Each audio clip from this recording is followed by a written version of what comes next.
మనము లోకంలో సంతోషించటం తగ్గి దేవునిలో ఆనందించటం, దేవునితో సంతోషించటం, దేవుని యందు తృప్తి పొందటం అనేది భక్తి జీవితంలో ఎదిగేటువంటి ఆత్మీయత. లోకంలో సంతోషాలను సమానంగా యేసు ప్రభువులో కూడా ఆనందించాలి అని అంటే దానికి మీరు ఎంచుకున్నటువంటి భక్తి అనేటువంటి మార్గాన్ని ఎంచుకున్నట్లయితే, దానికి సంఘము అనేటువంటి ప్లాట్ఫామ్నే కనుక వాడుకోవడానికి చూసినట్లయితే, దానికి మీకు నచ్చినంత క్రేజీ ఆనందాలని, సంతోషాలని, తృప్తిని ఇవ్వగలిగినన్ని సంఘాలు నేడు క్రైస్తవ్యంలో ఉన్నాయి. దానికి డబ్బులున్నోళ్ళు డబ్బులున్నంత రేంజ్కి వెళ్ళి ఆనందించవచ్చు. పేదవాడు పేదవాడికి కావలసిన శారీరక తృప్తిని అనుభవించే స్థాయికి కావలసిన సేవకులను ఎంచుకుని వారితో కూడా సంతోషించవచ్చు. ఇట్లా లోకంలో ఏ రకమైన సంతోషానికైనా ఏమాత్రం తీసిపోకుండా తక్కువ కాకుండా ఎంటర్టైన్ చేయగలిగే లోకపు ఆనందాలు నేడు క్రీస్తు యొక్క సంఘంలోనికి చొచ్చుకొని బలవంతంగా చేరిపోయినాయి. అందుకనే లోకంలో ఉండే సంతోషం కన్నా దేవునిలో ఉండేటువంటి సంతోషం ఎందుకు అత్యధికమైనది అని అంటే, కొద్ది రోజులకు మాత్రమే భక్తి చేయగలిగేది కాదు ఆత్మీయత, క్రైస్తవ్యం అనేది. నిత్యము దేవునిలో ఆనందించగలిగే ఓ ప్రత్యక్షమైన అనుభవం ఏంటంటే, నేను దేవునితో డైరెక్ట్గా ఏ మధ్యవర్తి లేకుండా, ఎవరి ద్వారా కాకుండా, ఏదో ఇచ్చి మాత్రమే కాకుండా, ప్రత్యేకమైనటువంటి ఈ గ్రహాలు కూటమిలో మాత్రమే వెళ్ళి నేను స్నానాలు పానాలు మాత్రమే కాకుండా, ఏ సమయంలోనైనా నేను దేవునిలో ఆనందించగలిగిన ఆ గొప్ప అనుభవానికి నేను పొందగలను అని చెప్పగలిగే ఒక ఆధ్యాత్మికమైన సంపూర్ణమైన ఆనందాన్ని, తృప్తిని ఇచ్చే అనుభవం కలిగినటువంటి ఒక ప్రత్యక్షత ప్రార్థన అనేటువంటి అనుభవం. ఆ ప్రార్థనతో దేవుని దగ్గరకు వెళ్ళగలిగేటువంటి ఆ గొప్ప సమైక్య అనుభవాన్ని క్రీస్తులో ఆనందించగలడు. అలాంటి సంతోషాన్ని ఆనందించే అనుభవాన్ని భావోద్వేగంగానో లేక నాకు కావలసిన దానికి తృప్తికరంగా అనిపించుకునేటువంటి పద్ధతుల్లోనో నేను లిమిట్ అయ్యి నేను ప్రార్థన చేసుకుంటున్నాను, నేను కూడా ప్రార్థన చేస్తున్నాను, నా ప్రార్థనలో కూడా దేవుడు ఉంటున్నాడు అనేటువంటి ఒక సాటిస్ఫాక్షన్స్ లెవెల్స్లో నుంచి దేవునిలో ఆనందించే స్థాయికి ఒక వ్యక్తి దేవునితో మాట్లాడుకోగలిగిన అనుభవాన్ని తెచ్చుకోగలిగితే నీ భక్తి గొప్ప పరిపూర్ణతలోకి వెళ్తుందని చెప్పచ్చు, దేవునిలో ఆనందిస్తున్నామని చెప్పచ్చు. నిజానికి ఒకసారి ఆలోచిద్దాం. చిన్నప్పటి నుంచి క్రైస్తవ జీవితాలలో అందరికీ సుపరిచితమైనటువంటి పదాలు 3. 1, బైబిల్ చదివావా? ఈ పదం బాగా వినపడతా ఉంటుంది చిన్నప్పటి నుంచి. 2, చర్చికి వెళ్ళావా? లేకపోతే వెళ్తాము, వెళ్ళొద్దాము, చర్చ్ ఉంది. ఇది 3వది, ప్రార్థన చేసుకున్నావా? ఈ 3 పదాలు బాగా పరిచయాలు. ఉపవాసం తల్లిదండ్రులకు అలవాటైతే పిల్లలకి అది అలవాటు అవుతుంది, అది లేకపోతే ఇది రాదు.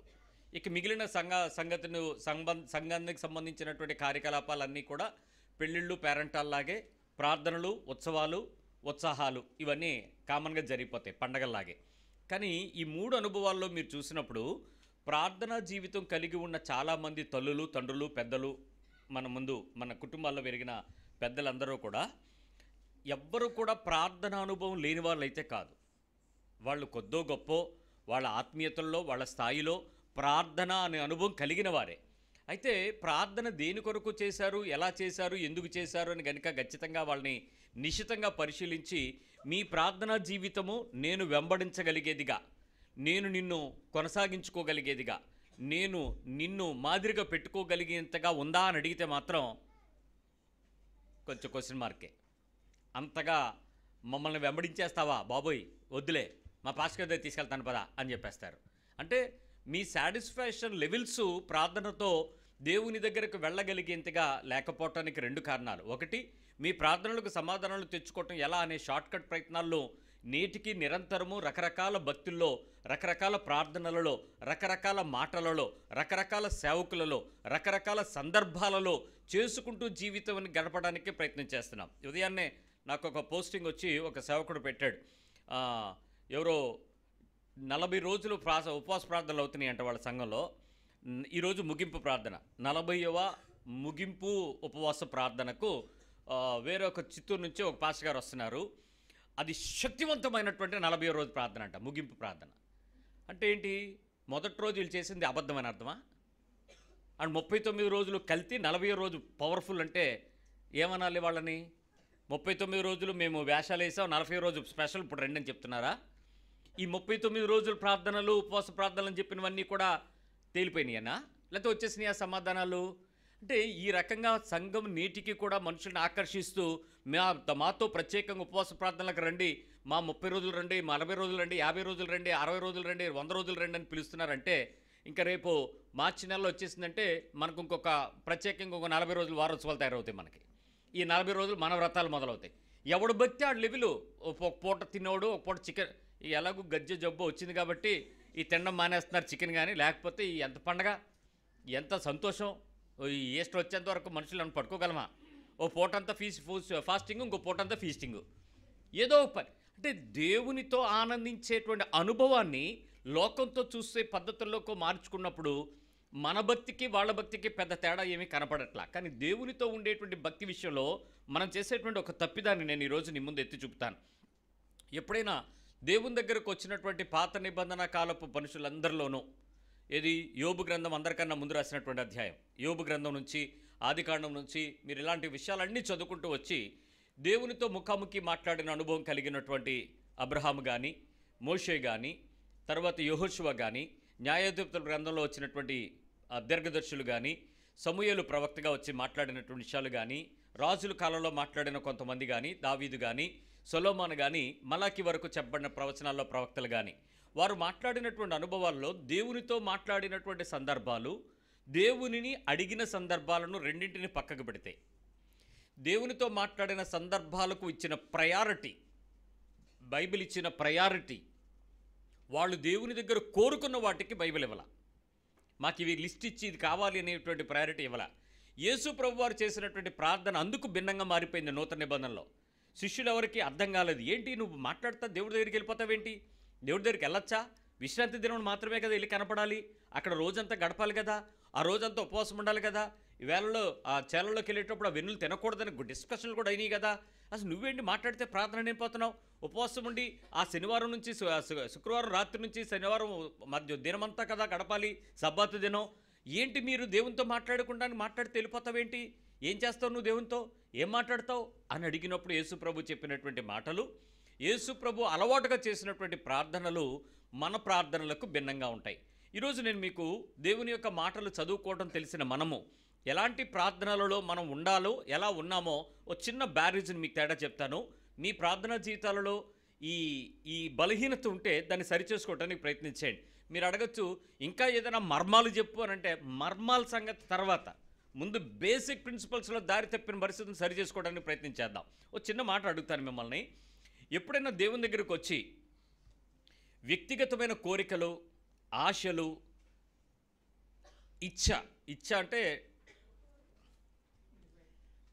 మనకి తెలిసిన కావలసిన వాటి కొరకు మాత్రమే దేవుని వైపు దగ్గరకు, దేవుని కొరకు దేవునిని మాత్రమే అడిగే వాటిని ఇచ్చలు, సొంత డిజైర్స్. ఈ ఇచ్చల కోసం దేవునిని కోరుకునేటప్పుడు సందేహించకుండా కోరుకుంటున్నందుకు ఎప్పుడైనా పశ్చాత్తాపడ్డారా? నా కోరికలు, నా ఆశలు, నా ఇచ్చలు నాకు కావాలి అని నేను అడిగినప్పుడు, నా డిజైర్స్ కోసం నేను ప్రార్థన చేసినప్పుడు సందేహించకుండా ప్రార్థన చేసినందుకు బైబిల్ చెప్పింది కదా, ఎవరైనా దేవుని ప్రార్థన చేసి ఎలా అడగాలంట? అస్సలు ఏ అనుమానం లేకుండా ప్రార్థన చేయాలంట, ఏ సందేహం లేకుండా ప్రార్థన చేయాలంట. సందేహం లేకుండా ప్రార్థన అంటే ఎలా చేయాలి? నాకు అడుగుతున్న వాటిని దేవుడు నాకు దయచేస్తున్నాడని నమ్మి ప్రార్థన చేయాలి. నేను ఒక ఉద్యోగంకి అప్లై చేశాను. ఇగో గ్రూప్ 2 ఎగ్జామ్ ఎవరైనా రాశారా? నిన్నంతా గొడవ అయింది కదా, ఎగ్జామ్ పెడతారా పెట్టరా అన్నట్టు. చాలా ధర్నా చేశారు, మొత్తాన్ని పరీక్షకి వెళ్ళి రాశారు. అందరూ ఈ పరీక్షలు రాశారు. ఈ పరీక్ష రాస్తుండేటప్పుడు హాల్ టికెట్ పట్టుకొని సందేహం లేకుండా ప్రార్థన చేయండి. ఏమని? ఏ పరీక్ష అయినా, ఈ గ్రూప్స్, సివిల్స్, ఈ ఉద్యోగాలకు ఆర్ఆర్బీలు, బిఎస్ఆర్బీలు, బ్యాంకింగ్ సర్వీసులు ఇవన్నీ రాస్తున్నారు కదా, పట్టుకుని ప్రార్థన చేయండి. ఏమని? సందేహం లేకుండా ఎలా ప్రార్థన చేస్తారు చెప్పండి? దేవా నీకు వందనాలు, స్తోత్రాలు, కృతజ్ఞతలు. అయిపోయింది. నెక్స్ట్ నెంబర్ జ్ఞాపకం చేసుకో. సిరీస్ బి ఉంది ముందు. నా ఇంటి పేరు జాగ్రత్త. నువ్వు మర్చిపోయి కన్ఫ్యూజన్ ఇంకోటి ఎవరికో కొట్టేకు. ఈ ఉద్యోగం నాకు అవసరమని నీకు తెలుసు, ఎలాగైనా ఈ ఉద్యోగం నాకు ఇస్తావని నేను నమ్ముతున్నాను. సందేహం లేకుండా నాకు సహాయం చెయ్యి. నువ్వు ఇస్తున్నందుకు వందనాలు. యేసునామములో పొందుకుని ఉన్నాము తండ్రి, ఆమెన్. లాస్ట్ ప్రేయర్ కూడా మనం ముందు చెప్పేస్తా. ఏమని? పొందుకుని ఉన్నామని మేము నమ్మేస్తున్నాము, నువ్వు ఆమెన్ చెప్పే యేసు ప్రభువా, ఆమెన్. సో అయిపోయింది. పోస్టులు 100, అప్లికేషన్లు 3 లక్షలు. ఆ 3 లక్షల్లో 50% క్రిస్టియన్స్, 50%. మిగిలిన 20% మనలాంటి అడాప్టెడ్ క్రిస్టియన్స్, యేసు ప్రభు గురించి చెప్పుకున్నవాళ్ళు, విన్నవాళ్ళు. ఇప్పుడు ఈ 75% మంది ప్రార్థన చేసేస్తే ఉన్న 100 పోస్టులు ఎంతమందికి ఇస్తాడు యేసు ప్రభు? 1/7, 10 పంచుతాడు ఏమైనా? 3 నెలలు నువ్వు 3 నెలలు నువ్వని. మరి అందరిలో ఎవరు సందేహం లేకుండా ప్రార్థన చేశాడనంటే వచ్చిన వాళ్ళ? మరి అక్కడ రోస్టర్ ఉంది కదా, రోస్టర్ ప్రకారం ఎస్సీకి ఎన్ని, బీసీకి ఎన్ని, ఓసీకి ఎన్ని, హ్యాండిక్యాప్ ఎన్ని, ఇవన్నీ. మరి ఆ రోస్టర్ ప్రకారం ఫిల్ చేసేటప్పుడు ఈ రిజర్వేషన్లు అన్నీ పోతాయా లేవా? తగ్గిపోతాయా లేవా?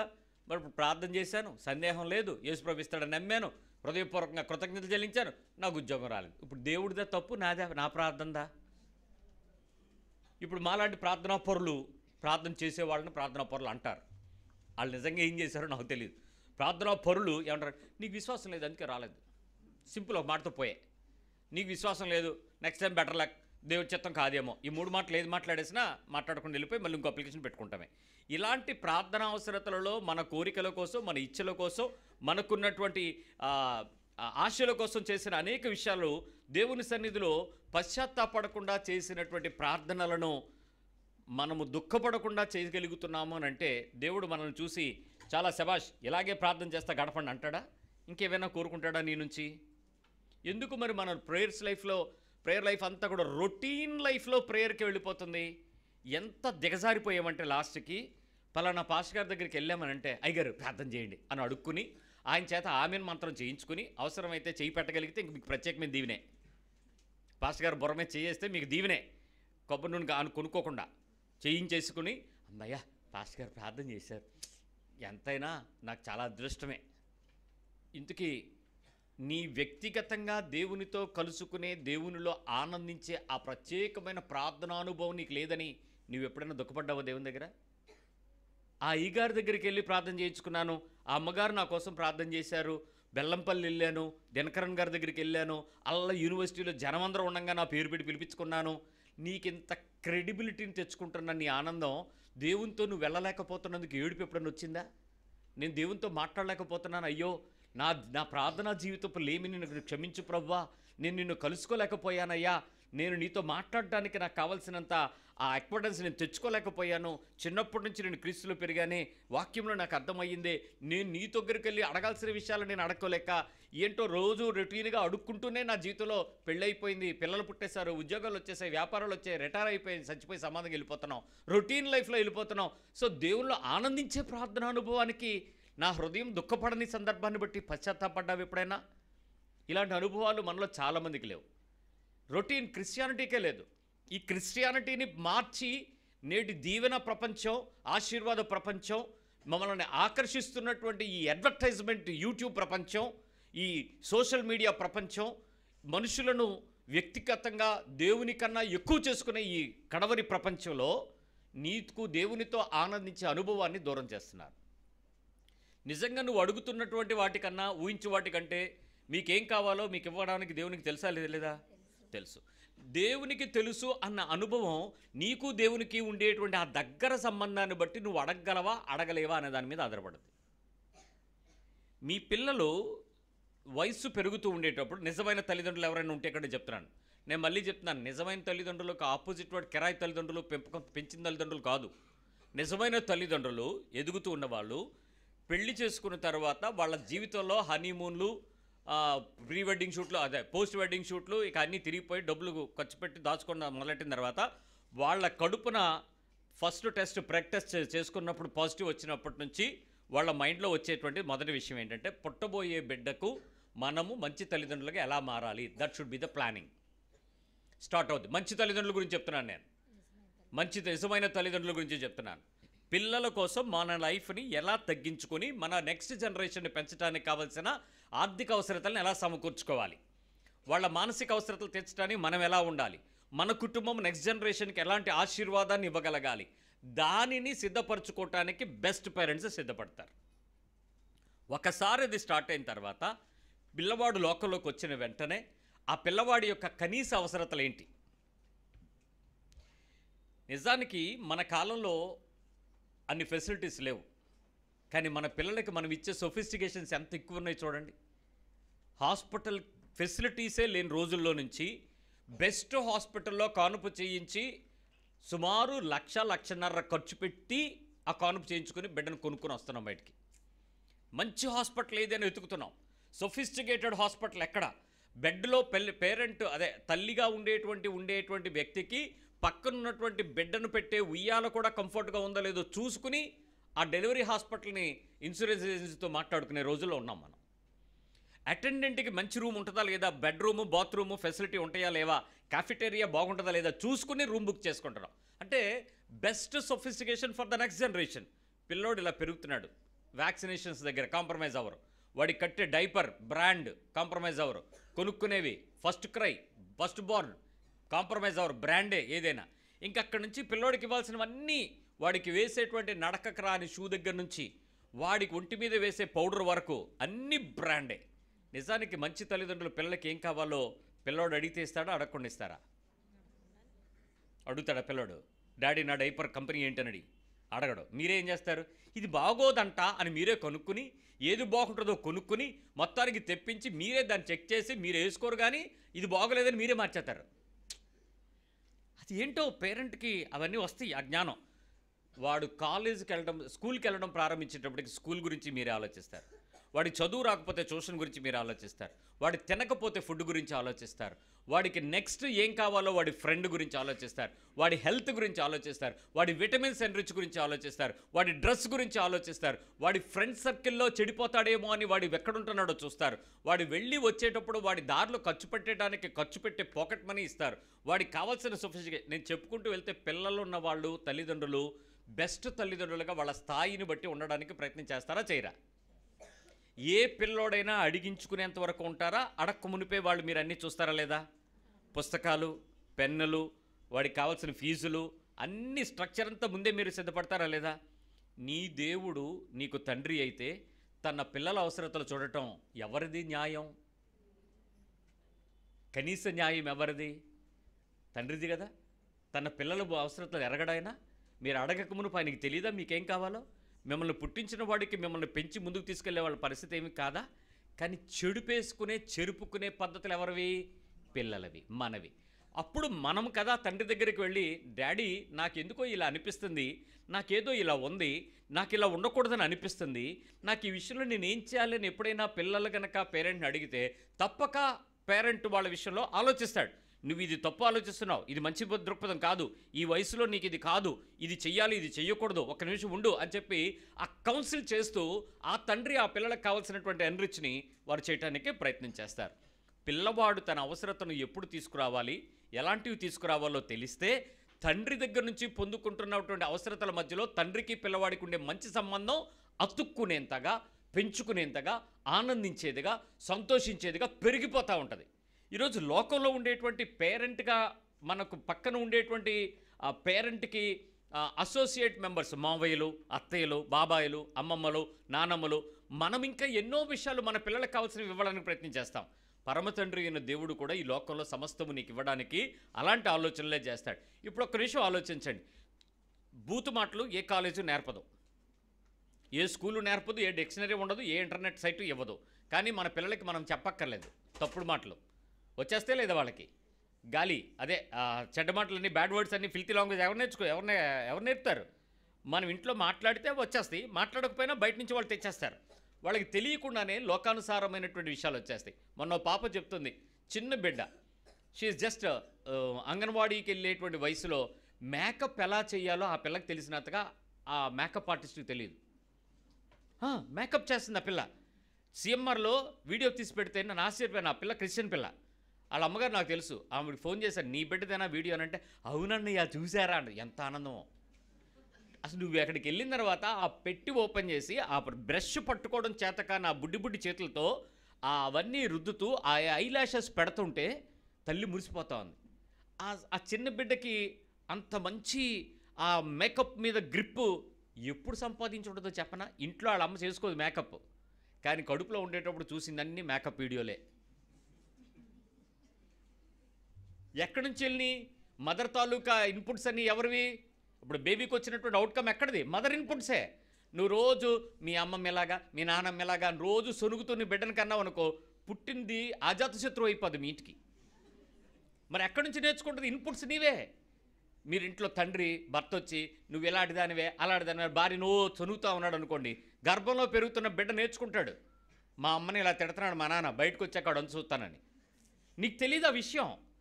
పిల్లలు పెరుగుతూ ఉండేటప్పుడు బయటికి ఎంత ఉన్నా వాళ్ళలో పడే బీజాలు లోపల నుంచి వస్తాయి. చెడు మీరు నేర్చుకోకుండా లోకంలో నుంచి వాళ్ళు తీసుకుంటున్నారు, ఎన్విరాన్మెంటల్ పొల్యూషన్లో నుంచి. స్పిరిచువాలిటీని మరి నువ్వు ఎంత పెంచితే లోకంలో ఉండే పొల్యూషన్ని తగ్గించవచ్చు పిల్లలకి? నీ ఆత్మీయత ఎంత ఇప్పుడు చెప్పండి, దేవునితో మీ ఆత్మీయత అంత పెరిగి లోకంలో ఉండేటువంటి ఈ భౌతికమైనటువంటి ఈ కాలుష్యాన్ని నిరోధించగలిగినంత స్థాయిలో మీ ఆత్మీయత నేటి కాలంలో పెరిగిందని చెప్పగలరా? సంఘంలో భక్తిలో పెరిగిందని చెప్పగలరా? కాబట్టే మన ప్రార్థనా జీవితపు విశ్వాసాలలో సరైన క్రమం లేకపోవటం వలన అక్రమం ప్రవేశిస్తుంది. నేను చిన్న ఎగ్జాంపుల్స్ గబగబా చెప్పేస్తాను. అసలు మనం అలాంటి బలహీనతల్లో ఎప్పుడైనా అడిగామో లేదో ఒకసారి ఆలోచించండి. త్వరగా తీయండి. 139 కీర్తన 23వ వచనం, 139, 23 and 24. దేవా 139, 23, 24. దేవా నన్ను పరిశోధించి నా హృదయమును తెలుసుకొనుము. నన్ను పరిశోధించి నా హృదయాన్ని తెలుసుకో. నన్ను పరీక్షించి నా ఆలోచన తెలుసుకొనుము. నీకు ఆయాసకరమైన మార్గము నా యందు ఉన్నదేమో చూడుము. నువ్వు ఎప్పుడైనా ప్రార్థన చేసేటప్పుడు నువ్వు చేసుకునేటువంటి ఒక ప్రాముఖ్యమైనటువంటి ఒక 10 అవసరతలు చెప్తాను. నీ ప్రేయర్ లైఫ్లో నీ సొఫిస్టికేటెడ్ క్రిస్టియన్ స్ట్రక్చరు నీ నెక్స్ట్ జనరేషన్కి అందించగలిగేంత పరిశుద్ధతలోనికి రాకుండా నీ పిల్లలు సెటిల్ అయ్యి ఉండొచ్చు, పెళ్ళిళ్ళు అయిపోయి ఉండొచ్చు, ఉద్యోగాలు వచ్చి ఉండొచ్చు, ప్రమోషన్లో ఉండొచ్చు, విదేశాల్లో ఉండొచ్చు, ఆర్థికంగా ఆత్మీయంగా అనుభవం పొంది ఉండొచ్చు. దీనిలో నీ ప్రార్థన వల్ల ఇవన్నీ వచ్చాయని మీరు అనుకోవద్దు. వాళ్ళ తెలివితేటలు ఉన్నాయి, వాళ్ళ బలం ఉంది, ప్రభుత్వం నుంచి వచ్చేటువంటి పథకాలు ఉన్నాయి, వారికి ఉన్న పరిస్థితుల మధ్య తెలివితేటల్లో వారికి ఉన్న జ్ఞాన సముపార్జన ఉంది, వారి కష్టాలు ఉన్నాయి, వారు నేర్చుకున్న విద్యాబోధనలు ఉన్నాయి, వారికి ఉన్న క్రమశిక్షణలు ఉన్నాయి, చాలా జరుగుతాయి. దానిలో దేవుని కృప కూడా ఉంది. కానీ నీ ప్రార్థనా జీవితంతో వాటన్నిటినీ పెంచుకొని గొప్పని అనుకుంటే అది మోసం అని ముందే చెప్తున్నాను.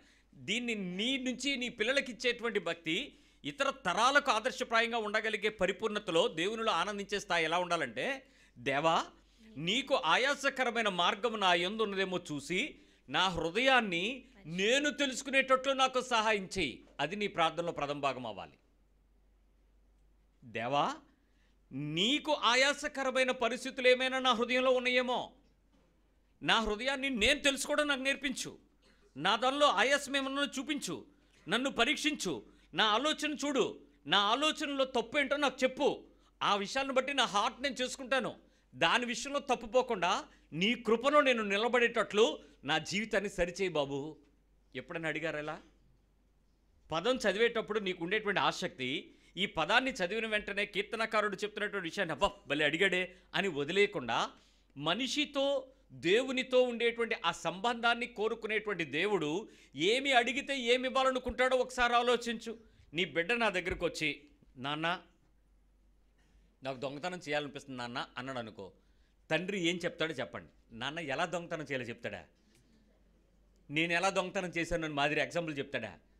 ఏమైనా వీడియో చూపిస్తాడా యూట్యూబ్లో ఇలాంటి చేయరా ఇలా చేసుకోరా అని? ఏం చేస్తాడు చెప్పండి?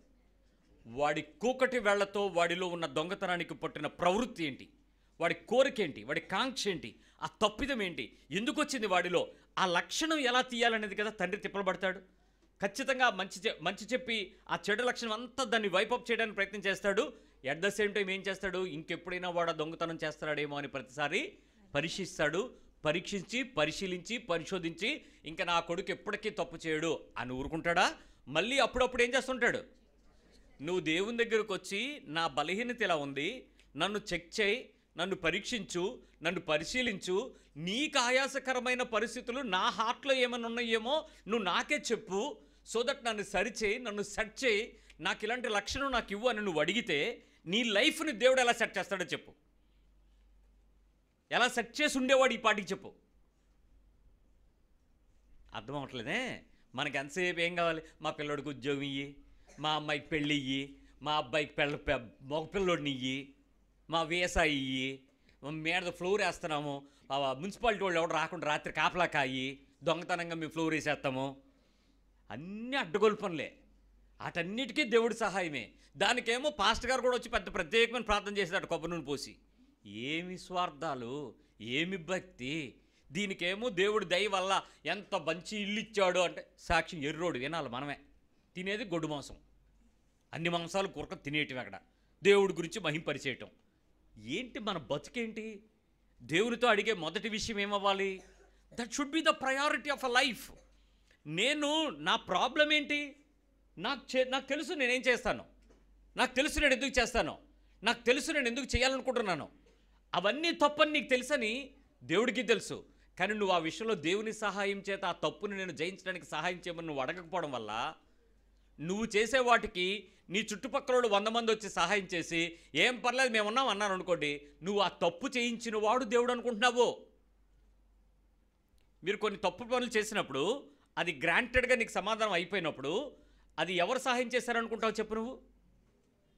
ఇప్పటి వరకు ఎవరు అనుకుంటావు? నేను ఇదే విషయం మళ్ళీ చిన్న మాటగా చెప్తాను. నేను ఆ ప్లేస్లో ఇల్లు కట్టుకోవటానికి అనుమతులు నాకు మున్సిపాలిటీ వాళ్ళు ఇవ్వలేదు, పంచాయతీ వాళ్ళు ఇవ్వలేదు సరికదా, దాన్ని కొర్రీ పెట్టారు, దాన్ని బ్లాక్ చేశారు. ఈలోపు నేను మా కార్పొరేటర్ దగ్గరికి వెళ్ళాను. అయ్యా మరి ఇలాగా అనంటే, మీకెందుకు నేను చెప్తాను, శనివారం రాత్రి వేసేయండి అన్నాడు. ఇప్పుడు నేను ఉపవాస ప్రార్థన ప్రకటించాను సంఘంలో. ఒక 20 మంది ఉపవాస ప్రార్థన చేస్తున్నారు. రాత్రి స్లాబ్ వేస్తాం, తెల్లారేపాటి సున్నం కూడా వేస్తాం, గోడలు వేస్తాం.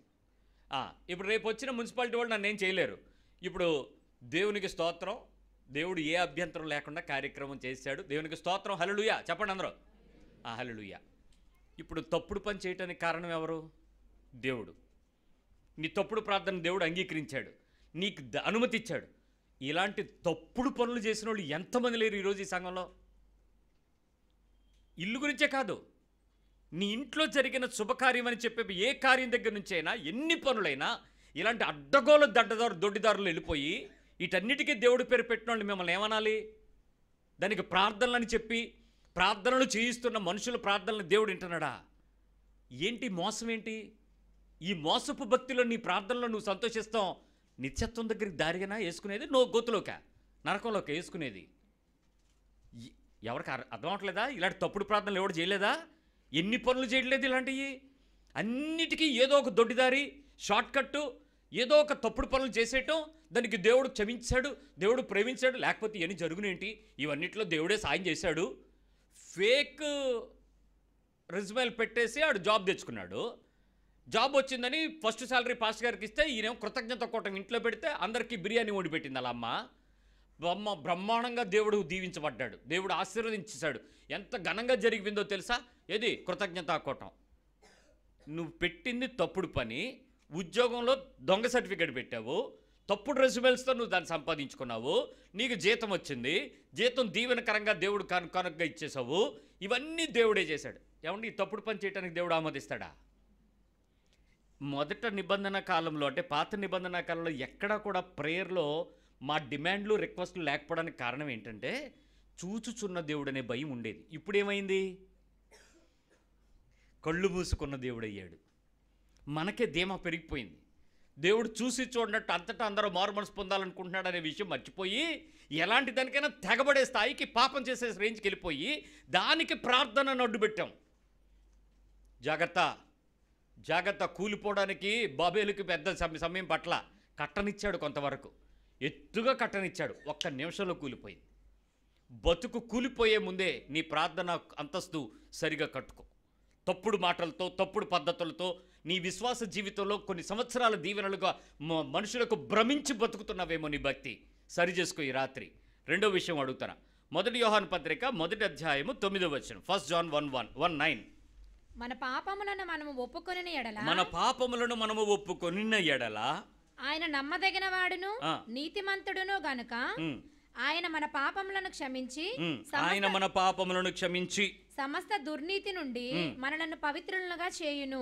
మనల్ని ఎలా చేస్తాడు దేవుడు? పవిత్రులుగా చేయును. 9వ వచనంలో ఉంది ఆక్రమణ, మనల్ని పవిత్రులుగా చేయును. అక్కడ ఒక విషయం అండర్లైన్ చేసుకోండి, పవిత్రులుగా చేయును.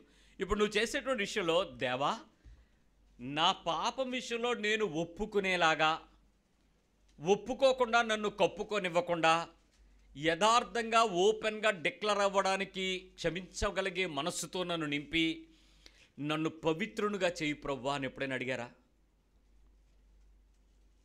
యు క్లెన్స్ మీ, నన్ను కడుగు, నన్ను శుభ్రం చేయి, నా పాపం గురించి నేను కప్పుకునేలాగా కాకుండా, తప్పుగా భావించకుండా ఒప్పుకునే స్థాయికి నన్ను ఎత్తుకునేలాగా, నన్ను నేను ఎత్తి పట్టుకునేలాగా నన్ను శుభ్రం చేయి, నన్ను పవిత్రుడిగా చేయి. ఏమండి, మీరు దేవుని నీతిని రాజ్యాన్ని వెతికితే మీకు కావాల్సినవన్నీ ఆయన ఇస్తాడండి. మీరు ప్రార్థనలు కానీ లిస్టు పెట్టుకుని అక్కర్లా, దానికి ఎక్కడ అక్కడికి తిరగక్కర్లా దేశదిమ్మరలాగా, దానికి ఉపవాసాలని చెప్పి నీ కడుపు మార్చుకుని ఆ షుగర్ అని చెప్పి ఏడవక్కర్లా. నీ బతుకును మార్చుకునే జీవిత శైలిని దేవుని దగ్గరకు వచ్చి దేవునితో సంపాదించుకోవటం అనేది వ్యక్తికి కావాల్సినటువంటి ప్రార్థన. దేవుని సన్నిధిలోనికి వచ్చి వాళ్ళు కనపడాలి అని అంటే 6 రోజులు నువ్వు లోకంలో బతికి 7వ రోజు దేవుని దగ్గర రావడానికి వాడు ఎంతో భయపడతాడు. కారణం ఏంటో తెలుసా? వాడు 6 రోజుల్లో చేసిన ప్రతి తప్పుని ఒప్పుకుని వాడు ఒక ఎద్దుని తీసుకొస్తున్నాడు అనుకో, వాడు పెద్ద పాపి. ఎక్కువ పాపాలకు కావాల్సిన ఎక్కువ ప్రాయశ్చిత్తం తీసుకొస్తున్నాడు. అక్కడ కోడి దూడని తెచ్చుకున్నాడు అనుకో, ఆడు ఇంకా పెద్ద పాపి, ఆడు పెద్ద తెస్తున్నాడు. ఆడు మేకపిల్లలు తీసుకోండి అనుకో, వీడు తక్కువ పాపాలు తెచ్చినాడేమో, అపరాధ పరిహారార్థం బలిస్తున్నాడు, పాప పరిహారం బలిస్తున్నాడు. ఈ ప్రపంచానికి అర్థమైపోతుంది దేవుని సన్నిధిలోనికి వచ్చి బలిలు అర్పించడం కంటే మాట వినటం ఎందుకు శ్రేష్టం అంటే, ఆ పాపాలను చేసే స్థాయిలో నుంచి ఏ పాపము చేయకుండా పరిశుద్ధంగా బతికానని దేవుని సన్నిధిలో నిందారహితంగా తలెత్తుకొని నిలబడడమే ఆయన సహవాసానికి చేరడం. ఈ నూతన నిబంధనలో ఆయన సహవాసానికి చేరడం అంటే నువ్వు పాపము లేకుండా రావడానికి ప్రయత్నం చేయమనే కానీ పాపం ఉండదనుకోవడం కాదు, కప్పిపుచ్చుకునే వేషాలు లేకుండా రమ్మండం. సంఘంలోకి వచ్చి సెంట్లు కొట్టుకుని, సూట్లు వేసుకుని, బూట్లు వేసుకుని, కోట్లు వేసుకుని, టైలు కట్టుకుని రకరకాల వేషాలతో పాపాలు కప్పిపుచ్చుకోమనా, ఒప్పుకునేలా స్థాయికి రమ్మని. దేవుని మందిరంలోకి ఎందుకు మానకుండా రమ్మన్నాడు? ఒప్పుకోవడానికి. అయ్యా, నేను ఇలాంటి బలహీనత కలిగి ఉన్నాను, ఇలాంటి పరిస్థితులు, నా హృదయం మోసం, ఈ హృదయంలో నా నోటి మాట మోసం, నా చూపులో మోసం ఉంది, నా వినికిడిలో మోసం ఉంది, నా పద్ధతుల్లో మోసాలు ఉన్నాయి, ఈ రకంగా నేను అపవిత్రంగా ఉంటున్నాను, నీ సన్నిధిలోకి వస్తున్నాను, నన్ను పవిత్రుడిగా చెయ్యి, క్లెన్స్ మీ, నన్ను శుభ్రం చేయి, నన్ను కడుగు, నన్ను ఆ నిర్దోషంగా సిద్ధపరచు, నాలో ఉన్నటువంటి బలహీనతలన్నిటిలో నుంచి నన్ను నువ్వు ఒప్పుకునేలాగా, నా పాపం గురించి నేను దాయకుండా ఒప్పుకునేలాగా నాకు సహాయం చేయి. నువ్వు ఎప్పుడైతే ఆ ఒప్పుకునే స్థాయికి దేవుని దగ్గరకు వస్తావో అక్కడ నిన్ను పరిశుద్ధపరుస్తాడు. కొంతమందికి ఈ ఫీలింగ్ తెలుస్తుందండి. దేవుని సన్నిధిలో నువ్వు నిందారహితంగా ఉండగలగడానికి ఒక్కసారి నీ హార్ట్ ఫుల్గా ఓపెన్ చేసి మాట్లాడి చూడు. నీ పాపం కొట్టివేయబడిన అనుభవానికి నువ్వు ఒప్పుకుని ఏడు చేసిన తర్వాత నీ హృదయం తేలికైపోద్ది. ఎంత తేలికైపోద్దంటే గాల్లో ఆత్మ తాకిడిని నువ్వు అనుభవించేస్తావు. అనుభవాన్ని చూసేసి తృప్తి పొంది, ఇంకా నన్ను ఎవడేమనుకున్నా నాకు అనవసరం, నా దేవుడు నన్ను క్షమించేశాడు, ఇకను నేను పాపం చెయ్యను, ఇక అలాంటి జోలికి నేను వెళ్ళను, అలాంటి ఆశకు నేను వెళ్ళను, అలాంటి లోకపు శరీరానికి నేను ఒప్పుకోను, ఈ విషయాలు నేను అడగక్కర్లేదు, హ్యాపీగా నేను దేవునిలో ఆనందంగా జీవించగలనని ఆ తెగువ కూడిన పరిశుద్ధతకు వచ్చేస్తాడు ఆ మనిషి. ఎన్నాళ్ళయింది నువ్వు ఆ ఫీల్ అనుభవించి? చర్చికి సంవత్సరాల తరబడి వస్తున్నా నీ లోపల ఆ తేలిక, పాపరహిత అనుభవానికి, ఆ పరిశుద్ధాత్మ తాకిడి అనుభవానికి, పాపపు ఒప్పుకోలు అనుభవానికి, పవిత్రుడుగా మారే అనుభవానికి నన్ను నేను సిద్ధపరచుకున్నాను, నా దేవుని దగ్గరికి వెళ్ళని చెప్పిన సాక్ష్యాలు ఏమైనా ఉన్నాయా? ఇంట్లో పెట్టుకున్న ప్రార్థనలు లేదు, నువ్వు చేసే ప్రార్థనలు లేదు, నీకున్న ఉపవాస ప్రార్థన లేదు, పోనీ నువ్వు ఎక్కడికైనా వెళ్ళి అక్కడెక్కడో గుంపులో కూటుకున్నావు అంటే అక్కడ లేదు, ప్రేయర్ సెల్ అంటావు అది లేదు.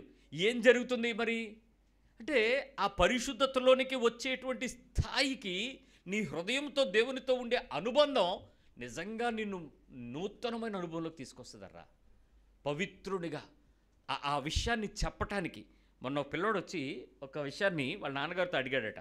వాళ్ళ నాన్నగారు చెప్పారు, నాన్న నువ్వు కంగారు పడకు, ఏం చేయాలో నేను చెప్తాను, నాకు కూడా తెలియదు ఇది ఎలా హ్యాండిల్ చేయాలో, నేను అడిగి నేను వచ్చి నీతో చెప్తాను అని చెప్పి వాళ్ళ ఫాదరు నాకు కూడా ఫోన్ చేశాడు. అన్న, మా అబ్బాయి ఈ విషయం అడుగుతున్నాడు, ఇది ఎలా హ్యాండిల్ చేయాలో నాకు అర్థం కాలేదు, నాకేమైనా కొంచెం సలహా ఇస్తారా అంటే, టు బి ఫ్రాంక్లీ స్పీకింగ్ ఆ అబ్బాయి అడిగినటువంటి ఆ ప్రత్యేకమైన విషయం ఎలా హ్యాండిల్ చేయాలో నాకు కూడా తెలియదు. నేను కూడా ఇప్పుడు ఆ ప్రశ్నని ఫేస్ చేయలేదు, నాకు కూడా వెరీ న్యూ టు దట్. నన్ను ఎప్పుడు ఇలాంటి పిల్లల దగ్గర నేను ఇలాంటి ప్రశ్న వేయలేదు.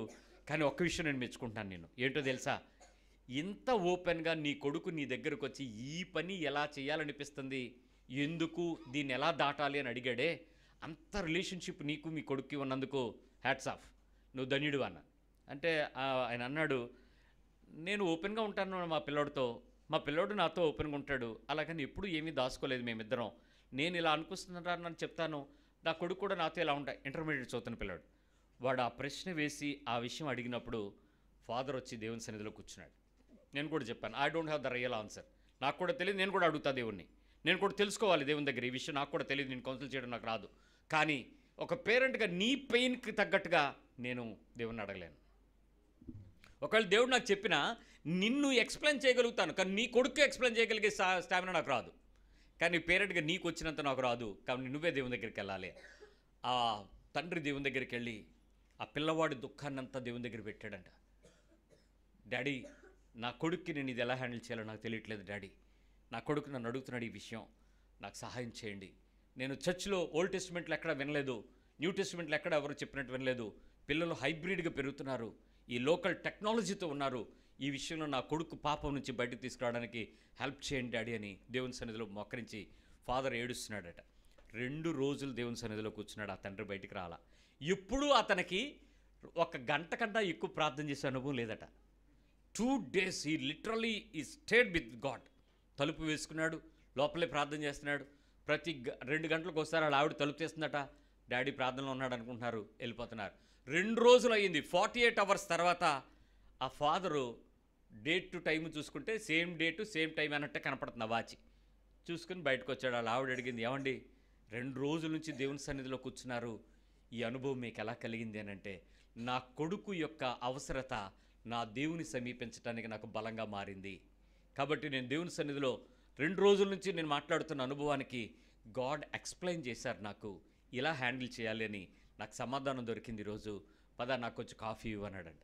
ఫాదర్ ముఖం చూశాక పిల్లవాడు ఆ తల్లి చెప్పిన సాక్ష్యం ఏంటంటే, 2 రోజుల్లో ఇంతకు మునుపు కాలంలో 1 గంట అన్నం లేట్ అయితే నకనకలాడిపోయి అరుపులు కేకలు, ఇంట్లో పెద్ద ఫుడ్ కొంచెం లేట్ అయితే జొమాటోలో ఆర్డర్ పెట్టేస్తాడంట. అలాంటి 48 hours దేవుని సన్నిధిలో తలుపేసుకుని కూర్చున్నాడంటే ప్రార్థించటంలో ఇంత మజా ఉంటుందా అని నాకు మా అబ్బాయికి అర్థమైందండి అంది ఆడమ్మ. Any father is having this experience? Any mother is having this type of experience nowadays? మీకుందా ఇలాంటి అనుభవం కలిగిన తల్లిని తండ్రిని మీరు కలిగి ఉన్నారా? పిల్లలు చూసారా మీ ఇంట్లో అలాంటి ప్రార్థన పరులేని తల్లిదండ్రులని? సిగ్గులేదు మీకు? తల్లిదండ్రులైన మీరు అలాంటి మాదిరికరమైన ప్రార్థనా జీవితాలు లేని వారిని, ఇలాంటి తల్లిదండ్రులు అయితే మీరు పొద్దున్న లేచి బకెట్లు పెట్టుకుని ఉద్యోగాలు కింద మీద పరుగులు ఎట్టేస్తున్నారు. సాయంత్రం అయితే ఏ మ్యాచింగ్ వేసుకోవాలని కింద మీద బీరువాలు తిరగేస్తున్నారు. తెల్లవారు నుంచి ఏం గెలుక్కుందామా అని ఫోన్లు గెలుక్కుంటా కూర్చున్నారు. మరి మీ పిల్లలకి మీరు ఏ ఆదర్శమైన ప్రార్థనా జీవితాన్ని ఇవ్వగలుగుతారు? మీరు ఇచ్చే సొఫిస్టికేషన్ ఆఫ్ లైఫ్ అంటే ఏంటనుకుంటున్నారు? వాడికి దేవునితో ఉండే అనుబంధం. ఆ పిల్లోడిని అడిగాను, ఏరా ఏంటి నీకు కావాల్సిన సమాధానం వచ్చిందనంటే, డాడీ ఎక్స్ప్లెయిన్ చేయటం స్టార్ట్ చేసినప్పటికే నాకు అర్థమైపోయిందన్న ఆ ప్రాబ్లం ఏంటన్నాడు. విషయం ఏంటంటే ఇప్పటికి నాకు రాలే ఆన్సరు. నాకు ఆ సొల్యూషన్ ఏంటో నాకు తెలియదు ఇప్పటికీ. నేను ఆ ఫాదర్ దగ్గరికి వెళ్ళగడగాలంటే నాకు కూడా షేమ్గానే ఉంది. ఎందుకనంటే I'm not having that much seriousness. వాడి అవసరతను వాడు వెళ్ళి దేవుని దగ్గర కూర్చోగలిగినంత తీవ్రత నాకు అవసరం రాలేదు. నీ మనస్సు నీకు ఎప్పుడైనా చెప్పిందా నీ ఇంట్లో ఈ ప్రాబ్లం ఉంది, దానికి తగ్గట్టు నువ్వు మోకరించు, దానికి తగ్గట్లు దేవుని సన్నిధిలో కూర్చో, దానికి తగ్గట్టు తలుపు బిగించుకో, దానికి తగ్గట్లు దేవుని సన్నిధిలో మొర్రపెట్టు? పెళ్లి సంబంధాల గురించి ఏడిసినంత ఏడుపు కూడా పాపం గురించి నువ్వు ఏడవలేకపోతున్నావు అంటే సిగ్గులేని ప్రార్థన అది. లోకపు అవసరతలు అవండి, నువ్వు తీర్చకపోయినా వయసు వచ్చినప్పుడు జరుగుతాయి ఇవన్నీ. లోకంలో ఉండే వాటి కొరకు పిల్లోడు మార్కుల కొరకు ఏడుస్తున్నారు. ఏడుపుల్లో పరిశుద్ధత కొరకు, పవిత్రుడిగా జీవించే జీవితం కొరకు, నీ తల్లి తండ్రిగా నీ హృదయంలో నుంచి ఆ కాంక్ష కలిగిన ప్రార్థనా జీవితం లేకపోవడం టు పిటి. 3వ విషయం చెప్తా. ఎఫ్సి పత్రికలో 5వ అధ్యాయం 18వ వచనం. ఎఫిషియన్స్ 5:18. మరియు మద్యముతో మత్తులై ఉండకుడి, మద్యముతో మత్తులై ఉండకండి, దానిలో దుర్వ్యాపారము కలదు, చెడ్డ వ్యాపారం ఉంది. అయితే ఆత్మపూర్ణులై ఉండుడి. ఆత్మపూర్ణులై ఉండుడి. ఆత్మపూర్ణులై ఉండుడి. ఎలా ఉండాలి? నువ్వు ఎప్పుడైనా దేవుని సన్నిధిలోకి వెళ్తూ మద్యముతో అనగా మత్తుతో అనగా తూలుతో అనగా ఆకర్షణీయమైన పద్ధతులతో, లేక అది కావాలి అనేటువంటి కోరికతో, అది లేకపోతే జరగదు అనేలాంటి బాధతో, అది ఎలాగైనా తీసుకోవాలి అనేటువంటి తృష్ణ కలిగి ఉండడం మద్యం. తాగిన వాడిని అడిగితే చెప్తాడు, కొంచెం మత్తు దిగుతుంది అనిపించిన వెంటనే మళ్ళీ తాగేయాలనుకుంటాడు. ఆ గ్యాప్ ఫిల్ చేసుకుని మళ్ళీ మత్తులోనే ఉండాలనుకుంటాడు. ఎన్ని గంటలైనా ఎన్ని రోజులైనా అందుకే ఆ ఫుల్ బాటిల్ అయిపోయిన వెంటనే ఇంకో బాటిల్ తాగేసి ఇంకేదో తాగేసి ఎక్కువ సమయం బాగా మత్తుగా ఆనందించాలి. దుర్వ్యాపారం అంటే చెడ్డ ఆలోచనతో చెడ్డ లాభాన్ని సంపాదించుకుంటూ చెడ్డగా అనుభవించాలి అనుకోవటం దుర్వ్యాపారం. It's not a business, it's a enjoyment of things అది పొందుకుందాం అనేటువంటి. అయితే ఏది ఫుల్గా ఉండాలంట? ఆత్మతో ఫిల్డ్గా ఉండాలంట. ఈ పదం నేను చదువుతున్నప్పుడు నా ఇంగ్లీష్ వెర్షన్లో ఏముందంటే ఫుల్ అనేటువంటి పదం దగ్గర నాకు ఇంకో పదం వినపడింది. ఏంటనంటే ఎందుకు ఫుల్గా ఉండాలంటే లీక్ అవుద్ది కాబట్టి అనిపించింది లోపల. మేము మొన్న నర్స్పూర్లో బ్యాప్టిజం ఇవ్వడానికి సాయంత్రం చేసి పాస్ గారికి చెప్తే ఆయన అన్నారు, ఏం పర్లేదన్నా గంటన్నరలో ట్యాంక్ నిండిపోద్ది అన్నారు. ట్యాంక్ నింపేస్తాం. రాత్రి తెల్లవారు చూసేవాడికి 2 మీటర్లు దీపే. ఏమైంది? ట్యాంక్లో నీళ్ళు ఎక్కడికి వెళ్ళిపోయి ఆవిరైపోయినాయా? అంత ఎండ ఏం లేదే ఉదయమే. ఏమైంటే చెప్పండి? ఎక్కడ లీక్ అయ్యింది. మళ్ళీ ఏం చేసామంటే మరేం పర్లేదండి పట్టేద్దామని చెప్పారు. మళ్ళీ 2 ట్యాప్లు వేసాం. మళ్ళీ సగం వరకు నిండిపోయింది. పర్వాలేదని ఈలోపు మేము కౌన్సిల్ చేస్తున్నాం. మళ్ళీ వెళ్తున్నోడికి మెట్టు దీపే. మళ్ళీ ఏమైంది? మేము ఒక్క ఫిల్ చేస్తున్నాం, మరో పక్క ఏమవుతున్నది? ఎంటీ అవుతుంది. నీకు తెలుసా నీలో నుంచి లీక్ అవుతుంది కాబట్టి ఆ స్పిరిట్తో ఫిల్ అవ్వాలని నీకు తెలుసా? ఎప్పుడన్నా నీలో సమ్వేర్ లీకేజ్ ఉంటాయి. నీకు తెలియకుండా నీలో నుంచి ఆత్మపూర్ణత కలిగి ఉండాలని దేవుడు ఎందుకు కోరుకుంటున్నాడు అనంటే, తాగుబోతోడు ఖాళీ అవుతున్న వెంటనే దాన్ని ఎందుకు నింపాలని నిండుకో ఉండాలనుకుంటున్నాడు అనంటే ఆ వశములో ఉండాలని, ఆ ఆనందపు మత్తులో ఉండాలని, ఆత్మ పూర్ణతలోనికి నింపబడాలి అని ఎందుకు కోరుకుంటుంది వాక్యం అనంటే నీలో లీక్ ఉంటుంది. నీకు తెలియకుండా కన్నం పడుతుంది, నీకు తెలియకుండా చిడుపుతుంది, నీకు తెలియకుండా జారిపోతుంది, నీకు తెలియకుండా కారిపోతుంది, నీకు తెలియకుండా దైవ యొక్క బలములో నుంచి నీవు దగ్గి జారిపోతూ ఉంటావు. ఆ ఫిల్ కలిగి ఉండాలని దేవుడు కోరుకుంటున్నాడు. ఎప్పుడన్నా వచ్చి దేవుని సన్నిధిలోనికి, ప్రభువా నేను ఆత్మ పూర్ణతగా ఆ రోజు అనుభవించగలిగినంత మెలకువ, ఆ రోజు కనపడుతున్నంత తీవ్రత, ఆ రోజు ఉన్నంత దీక్ష, ఆ రోజు ఉన్నంత ఆత్మలో ఆ ఆనందపు స్థాయి నాకు లేదు. నేను తగ్గాను, నన్ను ఫిల్ చేయి, ఆత్మపూర్ణుడిగా నన్ను నిలబెట్టు, let that spirit fill me అని దేవుని సన్నిధిలో ఎప్పుడైనా కూర్చోగలిగామా? ఏ పని చేసినా, మీరు ఏ పని చేసినా ఆత్మపూర్ణతగా ఉండాలి. ఎక్కడికి వెళ్ళినా ఆత్మపూర్ణతగా నడవాలి. అంటే ఆ లీకేజ్ మీకు ఎప్పుడైనా తేడా తెలిసిందా? కొన్ని సందర్భాల్లో మేము విస్తారమైన ప్రయాణం, ఆల్మోస్ట్ 11 అవర్స్ 8 అవర్స్ కార్లో ప్రయాణం చేస్తాం. ఇక్కడ సాయంత్రం 6 గంటలకు బయలుదేరి తెల్లవారులు డ్రైవ్ చేస్తాం. నెక్స్ట్ డే మార్నింగ్ కల్లా మీటింగ్కి వెళ్ళిపోవాలి. వాళ్ళు డ్రైవ్ చేస్తూ ఉంటారు, 2 పిల్లలు. నేను కాసేపు పడుకుంటాను. పడుకున్న మళ్ళీ లెగిసి వాళ్ళు డ్రైవ్ చేస్తునేటప్పుడు నా మైండ్ అంతా డ్రైవింగ్లో ఉంటుంది, నిద్ర ఉంటుంది. కానీ అరే లెఫ్ట్ ఎక్కడో తప్పాం, దారి తెప్పాం చూడండి అనగానే అప్పుడు జీపీఎస్ చూస్తారు, అమ్మ దారి తెప్పాం. అప్పటికి నేను నిద్రలోనే ఉంటాను, తెలుస్తూ ఉంటుంది. వెంటనే మళ్ళీ కార్ లైన్లో తెచ్చుకుంటాం. ఇట్లా కాదు అటు వెళ్ళాలి అని చెప్పి, ఈ రోడ్డు ఇంతకుముందు మీకు వెళ్ళాం గుర్తులేదా అని అంటే, మేము రాత్రులేగా డ్రైవ్ చేస్తాం, వీళ్ళకి గుర్తుండదు, మర్చిపోతూ ఉంటారు. మళ్ళీ నేను చెప్తా ఉంటాను, ఇదిగో ఈ రోడ్లో మనం ఇంతకుముందు వెళ్ళాం, ఇటు వెళ్ళాలి అటు వెళ్ళాలి. రాత్రంతా ప్రయాణం, ఉదయాన్నే పరిచర్య, 9:30 10 గంటలకల్లా అక్కడ రెడీ అయిపోవాలి. టిఫిన్ తినేసి కొంచెం ఎక్కడ తినేసి టక్కని రెడీ అయిపోతాం, బట్టలు వేసుకొని రెడీగా నిలబడతాం. వాకింగ్ చెప్పడానికి వెళ్ళేటప్పుడు నాకు తెలుస్తుంది లీక్ ఏంటో. రాత్రంతా నిద్ర అనేది లేకపోవటం కూడా లీకే. మెలకుగా ప్రార్థనలో లేకపోవడం లీకే. వాక్యముతో నేను చెప్పటానికి కావాల్సిన నా బుర్రలో ఉన్నటువంటి మెమరీని నేను వాడుకోవడం లీక్. నా ఐప్యాడ్ని వాడుకోవడం నా లీక్. నాకు తెలిసిన పుస్తకాల్లో జ్ఞానాన్ని వాడుకోవడం నా లీక్. నాకు తెలియని కారిపోతున్న పగుళ్ళివి. అక్కడికి వెళ్ళి అడగాలి, ప్రభువా నువ్వు నింపకపోతే నేను ఖాళీ, నువ్వు నా మనస్సును నింపకపోతే, నా జ్ఞాపక పొరలను నింపకపోతే, నీ వాక్కుతో నింపకపోతే, నీ ఆత్మతో నింపకపోతే, నీ ఆత్మపూర్ణుడిగా నేను నిలబడకపోతే ఇక్కడ నేను ఏం చేసే పనేం లేదు. వాళ్ళు ఎంతో ఆశతో ఖర్చు పెట్టుకుని ఇక్కడ నన్ను పిలిచారు. ఇక్కడ నేను బోధించే బోధ నా బతుకుని, నా హృదయంలో ఉన్న దేవుని సంగతులతో కనుక నా హృదయంలో ఉన్నటువంటి ఆ వేదనను నేను ప్రకటించకపోతే ఈ ప్రయాసంతా వృధా అయిపోద్దు. ప్రభువా నేను లీక్ అయిపోయాను, నాకు తెలుసు. నాకు ఈ రాత్రంతా రెస్ట్ లేదు, లేక ఆ పరిస్థితులు ఇలా ఉన్నాను, లేకపోతే నేను అక్కడ ఉన్నాను, నేను ఈ పనిలో ఉన్నాను, లీక్ అయ్యాను నేను. Give me your fullness. నీ స్పిరిట్తో లెక్క ఫిల్లింగ్ నాకు ఇవ్వు. ఒక పూటంతా నువ్వు పార్టీ అంటే పెళ్ళి మీ ఇంట్లో అయ్యే పెళ్ళి, ఓ రోజంతా పెళ్ళిలో గడిపితే రాత్రి నింపుగా ఉంటుంది. చూసారా మీకు? ఫుల్గా గోరింతాకు పెట్టుకుని ఇక్కడ వరకు ఒళ్ళు కనపడకుండా మెహిందీ పెట్టుకుని రాత్రంతా డ్యాన్సులు వేసి బ్యాచిలర్ పార్టీకి వెళ్ళి అక్కడికి వెళ్ళి ఆ భోజనాలు ఖర్చు పెట్టుకుని ఆ రాత్రంతా తిరిగి తెల్లవారేపాటికి నీకు అలుపు వస్తుందా, ఆత్మ వస్తుందా? ఏటో అలుపు వస్తుంది.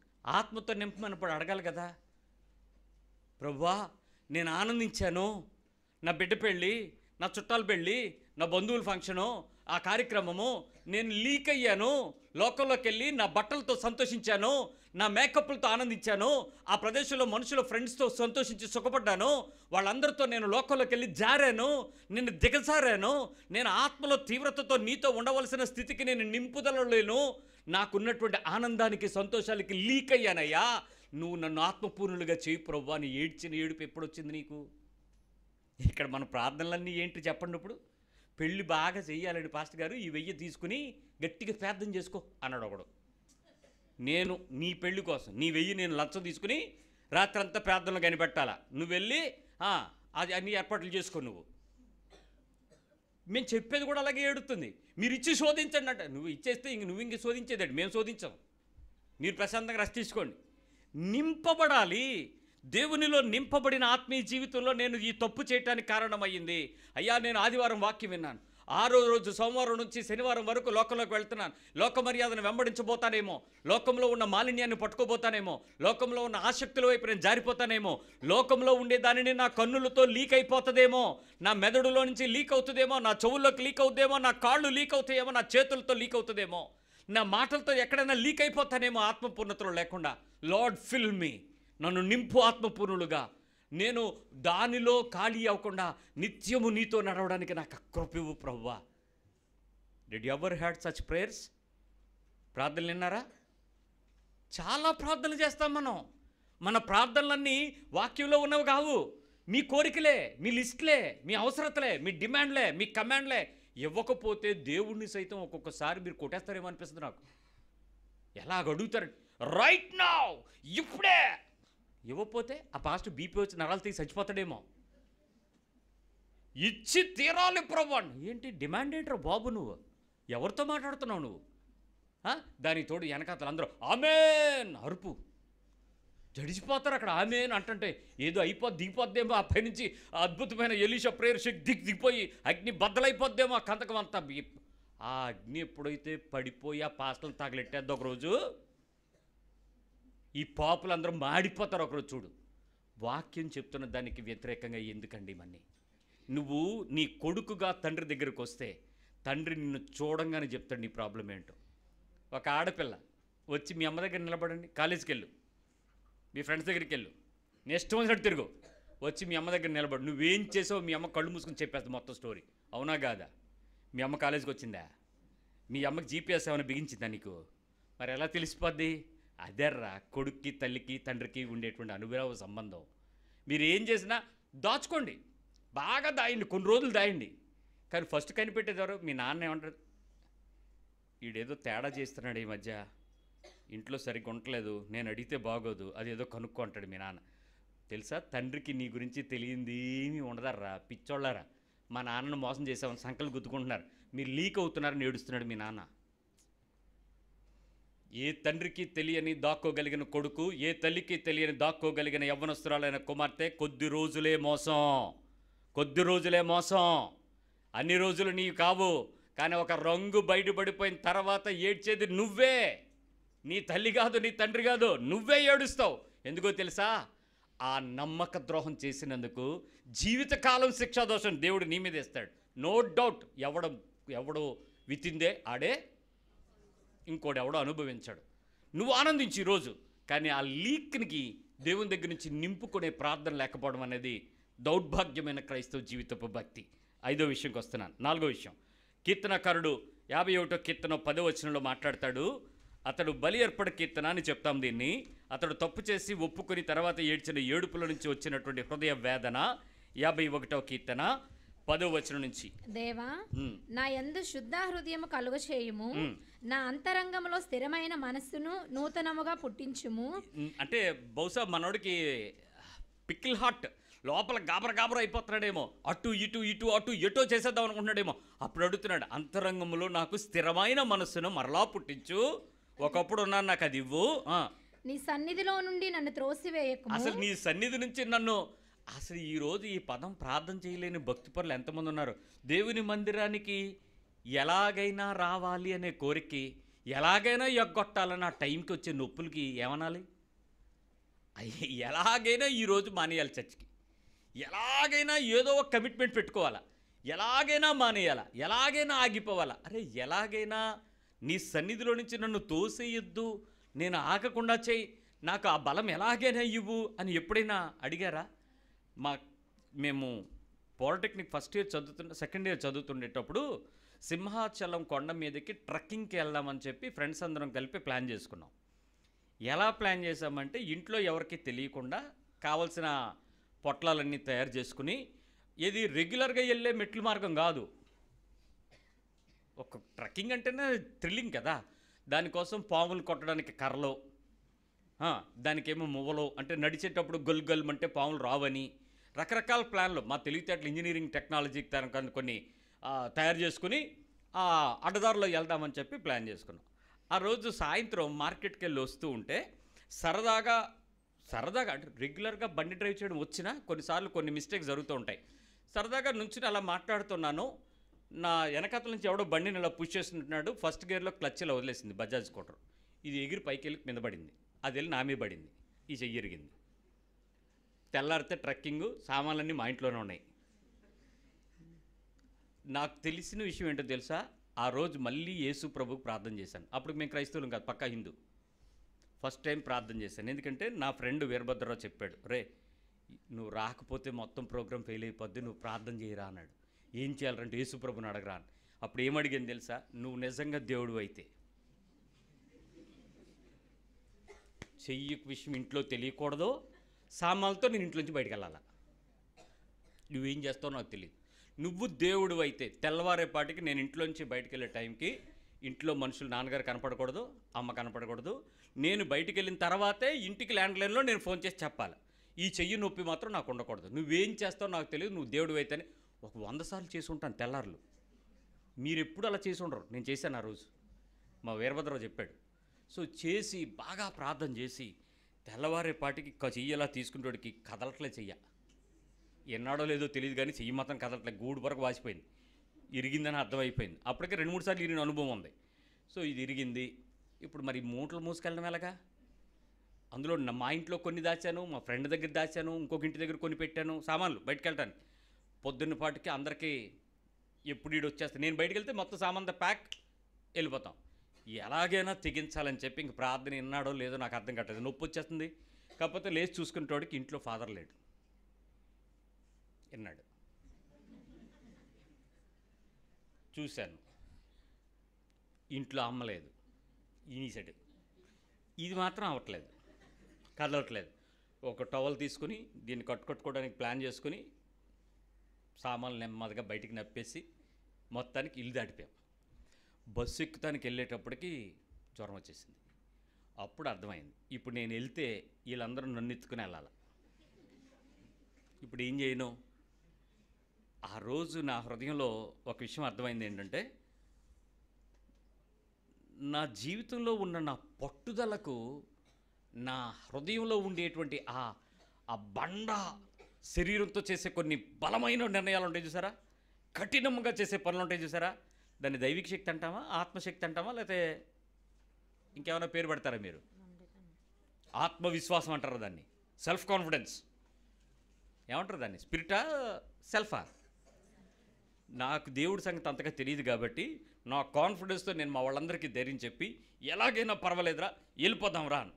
కానీ నేను దేవునిలోకి వచ్చిన తర్వాత, వాక్యం తెలిసిన తర్వాత ఈ ప్రార్థన చేస్తూ ఉంటే, నాకు ఈ వాక్యం చదువుతూ ఉన్నప్పుడు నాకు ఆ సినారీ అంతా అలా కనపడుతుంది. అప్పుడు నేను క్షమాపణ అడిగాను దేవుడిని, ప్రభువా ఆ రోజు నువ్వెవరో నాకు తెలియకపోయినా, నువ్వు ఎలాంటివి కోరుకుంటావో నాకు తెలియకపోయినా, నీ సన్నిధిలో ఒక 100 సార్లు ప్రార్థన చేశాను. నా బలహీనతను జయించి నా కోరికను నెరవేర్చుకోవటానికి నేను పరిగెత్తాలని. కానీ ఇక్కడ ఈ వ్యక్తి ఏమంటున్నాడంటే, నీ బలము గుర్తెరిగి నీ సన్నిధిలో నుంచి వెళ్ళిపోకుండా ఉండేటట్లు నన్ను బలపరచని. ఎంత ఆపోజిట్ నా ప్రార్థనకి, దావీదు ప్రార్థనకి. మీరు ఎప్పుడైనా మీ ప్రార్థనలు ఎలాగ చేశారా? దేవుడు దావీదునికి నేర్పించినట్లు చేశారా? బలమైన ప్రార్థన చేసిన వాళ్ళు ఎలా ఉంటారో చెప్పండి. నేను తెలియని టైంలో చేసిన ప్రార్థనలాగే చేస్తారు మీరు తెలిసి. ఎలాగైనా అనే పదం వాడినప్పుడు ఎలాగైనా ఏంటి, ఆయన అభీష్టమే నెరవేరుతుంది కదా, ఆయన చిత్తమే కదా జరిగేది, ఆయన కోరికే కదా సఫలపరచబడుతుంది. దేవా నీ ఉద్దేశమే కదా నాకు జరగాలి, నీ సన్నిధిలో నుంచి నీ పరిశుద్ధాత్మను నా యొద్ద నుంచి తీసివేయకము, నీ రక్షణానందంతో నన్ను నింపు. ఎందుకు ఈ పరిస్థితి, ఇది నాకు ఆ ఓల్డ్ జాయ్ నాకు పుట్టించు. నా కోరికలను తీర్చుకోవటానికి నేను బలంగా చేసి నేను ఏదో సాధించాలి అని నేను అనుకోట్లా, నీ ఉద్దేశంలో ఆనందించడం నాకు నేర్పించు. నాకు అది వెళ్ళకపోయినా పర్వాలేదు. కానీ విచిత్రం ఏంటంటే నేను అక్కడి వరకు వెళ్ళి వాళ్ళందరినీ పంపి నేను వెనక్కి వచ్చేసాను. ఈ చెయ్యి నన్ను నడవనివ్వలేదు. ఇంటికి వచ్చేటప్పటికి చెప్పాను, నాకు ఇలా అయ్యింది, నిన్న బండి మీద నుంచి పడ్డాను, ఇలా యాక్సిడెంట్ అయిందనగా వెంటనే నన్ను హాస్పిటల్ తీసుకెళ్లారు, ఎక్స్రే తీశారు, వైజాగ్ తీసుకొచ్చారు, సర్జరీ చేయించారు. ఆ రాత్రికి నేను మళ్ళీ ఇంటికి వెళ్ళి కూర్చుని నెమ్మదిగా ఆలోచించుకున్నాను, దేవుడు ప్రార్థన వింటాడా లేదా అని. విన్నట్టా లేనట్టా? ఆ రోజు దేవునితో నాకున్న అనుభవం వేరు. ఈరోజు నేను ఖచ్చితంగా చెప్పగలను, నేను అమాయకంగా చేసిన ప్రార్థన దేవుడు విన్నాడు. నన్ను పాపము చేయనివ్వలేదు, తప్పు చేయనివ్వలేదు, చేసిన పనిని సరిచేసుకోవటానికి నా తల్లిదండ్రుల సహాయం నాకు ఇచ్చాడు, నా ఆరోగ్యాన్ని నాకు మళ్ళా ఇచ్చాడు, నా చెయ్యిని నాకు శక్తివంతంగా నడిచేలాగా పని చేసుకుని ఇచ్చాడు. ఎందుకు జరిగిందంటారు ఈ విషయం? నేను అమాయకంగా చేసిన ప్రార్థన, నా సొంతానికి చేసిన ప్రార్థన, కానీ ఇతడు హృదయంతో చేస్తున్న వేదన, పాపము చెయ్యకుండా రక్షణానందంలో నన్ను ఉంచు, తప్పు చేయకుండా నన్ను నిలబెట్టు, ఆ స్థితిలోనికి నేను జారిపడిపోకుండా నాకు సహాయం చేయి, ఆ తప్పు మాట జారకుండా నన్ను బలపరచు. ఎప్పుడన్నా అలా ప్రార్థన చేశారా? విడాకులు తీసుకోవటానికి వచ్చి కాగితాలు ఇద్దరు పట్టుకుని భార్య ఇక్కడ భర్త అక్కడ దూరంగా నిలబడి ఉన్నారు. ఏంటి అని అంటే, మేము విడిపోవడానికి వచ్చాం సార్ అని. అయితే లాస్ట్లో కలిసి ప్రార్థన చేసుకున్నాను. ఎలా గీడిపోతావు కదా, మందిరంలోకి వచ్చి ఏడిపోయిందుకు, దా చేతులు పట్టుకున్నారు, ప్రార్థన చేయి. ఏమని? ప్రభువా, ఈరోజు నేను నా భార్యను విడిచిపోతున్నాను, ఇదిగో నా భర్తకు నేను దూరం అవటానికి కోర్టుకు వెళ్ళిపోతున్నాం, మ్యూచువల్ కన్సర్న్ సంతకాలు పెట్టబోతున్నాం. మరి ఈ సందర్భంలో మరెప్పటికీ కూడా నేను ఈ స్థితి కలిగినటువంటి పరిస్థితిలోనికి మరోసారి వెళ్లకుండా ఉండగలిగేటట్లు వ్యభిచారపు తలంపు నాకు పుట్టకుండా సహాయం చేయి అని నువ్వు ప్రార్థన చేయన్నాడు. నేను వ్యభిచారం ఎందుకు చేస్తాను అన్నాడు. విడవబడిన దాన్ని పెళ్లి చేసుకుంటే మరి ఏమవుతావు నువ్వు? మళ్ళీ పెళ్లి చేసుకుంటావు కదా, ఏమవుతావు అని అంటే, మరి నీ ఇష్టానుసారం ఏం ప్రార్థన చేస్తుంటావు? దీంతో పేడ వదలగొట్టు, ఈయన్ని వదులుకునేలా చెయ్యి, ఇదే కదా ఇతర చేసుకుని ప్రార్థన ఇన్ని సంవత్సరాలు. ఇప్పుడు ఆ ప్రార్థన చేసే, ఆ తర్వాత నువ్వు చేయి, అమ్మ నువ్వు కూడా ఇలాగే చెయ్యన్న. వాళ్ళిద్దరూ ప్రార్థన చేయట్లేదు, మోకాలు చూసుకుంటున్నారు. ఏదో ఒకటి చెయ్యండి, ఇడిపోయే ముందైనా కనీసం సమాధానంగా దేవుని వాక్యం చెప్పేటట్టు ప్రార్థన చేయాలి కదా. అప్పుడు ఆ అమ్మాయి మోకాళ్ళు వేసి అంటుంది, ప్రభువా, నా భర్తను నేను మొదట్లో ప్రేమించినట్లు నా హృదయంలో ఆ రక్షణానందం మరలా పుట్టించు. నేను కళ్ళు తెరిచి చూసేటోడికి ఆ అబ్బాయి మోకరించున్నాడు అమ్మాయి పక్కన. అప్పుడు స్టార్ట్ అయింది పశ్చాత్తాప ప్రార్థన. నీలో ఎప్పుడైనా ఆ తొందరపాటు మాటలు ఇసిరే ముందు ఈ ప్రార్థన వచ్చిందా? నోరు జారిపోయే మాటలు ఉంటాయి కదా, ఆ ఎక్స్ట్రా మాటలు ఉంటాయి కదా, ఇష్టం వచ్చినట్టు తిట్టుకునే పదాలు ఉంటాయి కదా, అప్పుడు ఈ మాట, ఈ రక్షణానందం నాకు పుట్టించు, నీ ఆత్మ లేకుండా నా శరీరంతో మాట్లాడే స్పందన నాకు ఇవ్వద్దు, దోషణ మాటలు నాకు ఇవ్వద్దు, తిట్టు మాటలు నాకు ఇవ్వద్దు, బూతు మాటలు నాకు ఇవ్వద్దు, నీ రక్షణానందం నాకు మరలా పుట్టించు, నీ ఆత్మ నుంచి నన్ను దూరం చేయకు, ఈ తప్పుడు పని నన్ను చేయనివ్వకు, మా ఇంటి ఓనర్ మీద నేను దోషణ మాటలు మాట్లాడకుండా చేయి, మా ఆఫీస్ యజమాని మీద నేను మాట్లాడకుండా చేయి, నా కిందవాడి మీద నేను అసహ్యమైన మాట మాట్లాడకుండా నీ రక్షణానందం నాకు ఇవ్వు, నీ ఆత్మ నుంచి నన్ను దూరం చేయకు. ఎప్పుడైనా అలా ఏడ్చారా? సిచ్యువేషన్ సర్కమ్స్టాన్సెస్లో నువ్వు తప్పు చేయకుండా దేవుళ్ళు నిలబడ్డమే కదా దేవుడు డిమాండ్ చేసే క్రిస్టియానిటీ. ఏం కోరికలండి, లిస్టులు.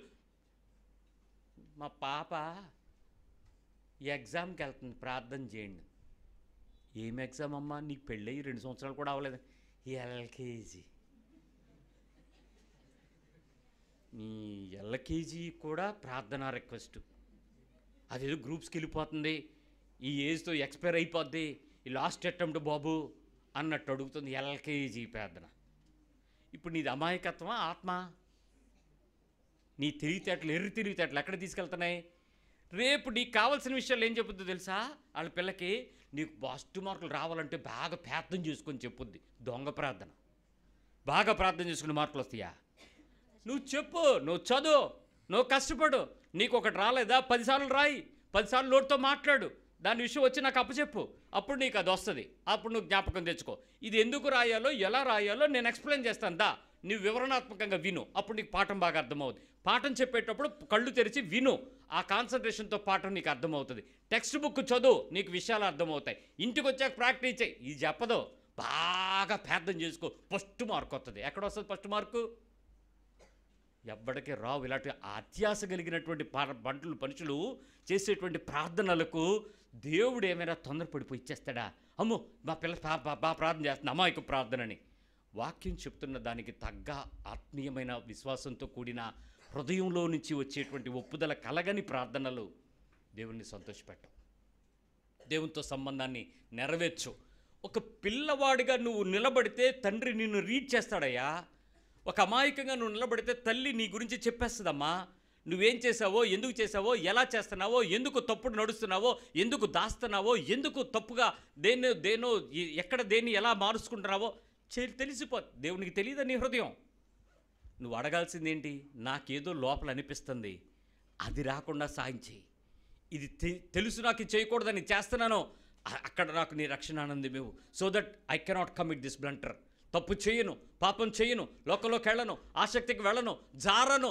Lord help me. ఇదిగండి ప్రార్థన. నీ ప్రార్థనా జీవితాన్ని ఈ రాత్రి నుంచి నువ్వు సరిచేసుకోకపోతే, ఆ ప్రభుతో నీ సంబంధం సరిగా రాకుండా, నువ్వు చేసేది ప్రార్థన అనుకుని, నువ్వు చేయించుకునేది ప్రార్థన అనుకుని, పాస్టర్లు చేస్తే ప్రార్థన సరిపోద్దని ఆమెను అనుకుంటే, నీ అంత మోసం మరొకటి ఏమీ ఉండదు.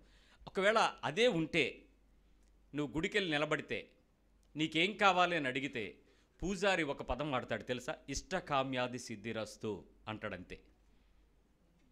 ఈమెకి ఇష్టం ఏదైతే ఉందో, ఆ ఏదైతే కోరుకుంటున్నారో ఆ కార్యము వారికి కావాల్సిన దాని ప్రకారము పొందుకొనుగాక అంతే. నీ పేరున నైవేద్యం చేసిన, నీ పేరున ఆ ప్రదేశంలో ఆ దేవునికి ఇంకా అర్చన చేసిన, లేకపోతే ఇంకే ఏదైనా చేయించినా వాటిలో ఏవి కూడా నీకు సంబంధించిన రిక్వెస్ట్లు ఏవి పట్టుకెళ్ళడు. కానీ క్రైస్తవుడు ఏం పట్టుకెళ్తాడు చెప్పండి? అడగండి అడగండి అడగండి, ఇంకా అడగండి, నోరు తెరవండి, నోరు ఎవరు మౌనంగా ఉండదు, అడగండి అడగండి, అడుక్కోండి అడుక్కోండి అడుక్కోండి అడుక్కోండి అడుక్కోండి అడుక్కోండి, అమ్మా బాబా బాబయ్యా అడుక్కోండి అడుక్కోండి, యేసునామములో పొందుకున్నాం చెప్పండి, ఆమేన్ ఆమేన్ ఆమేన్ ఆమేన్ చెప్పండి, ఆమేన్ చెప్పండి. ఎవరు మోసపోతున్నారా? ఎందుకు మోసపోతుంది ఆత్మీయత? వాక్యం చెప్తుంది, నీ హృదయం సరిచేసుకో, నీ ప్రవర్తన అంతట్లో దేవుని అధికారాన్ని సరిచేసుకో, నీ మనస్సాక్షి సరిచేసుకో, నీ చూపు సరిచేసుకో, నీ పద్ధతులు సరిచేసుకో, నీ పదవులు సరిచేసుకో.